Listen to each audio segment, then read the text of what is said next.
Hi అండి, అందరూ బాగున్నారా? నేనైతే ఈరోజు స్వీట్ కార్న్ వడ చేస్తున్నాను.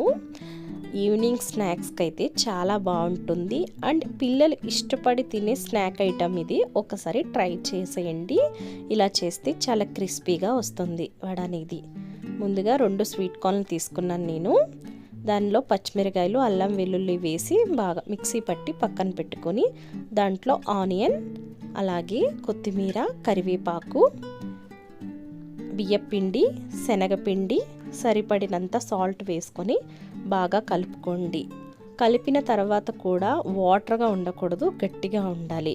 ఒకవేళ సరిపోకపోతే కొంచెం శనగపిండి అనేది యాడ్ చేసుకొని కలుపుకోండి. కలిపిన తర్వాత ఒక 5 మినిట్స్ పక్కన పెట్టేసి బాండ్లీలో ఆయిల్ వేసుకొని ఆయిల్ హీట్ చేసుకున్న తర్వాత వడల మాదిరి వేసుకోవడమే. హై ఫ్లేమ్లో పెట్టుకొని వేసుకోవచ్చు. వడ అనేది చాలా క్రిస్పీగా వస్తుంది, చాలా టేస్టీగా ఉంటుంది. ఈ రెసిపీ మీకు నచ్చినట్లయితే ఒక్కసారి ఈ విధంగా ట్రై చేసి చూడండి. అలాగే నాకు సపోర్ట్ చేయండి.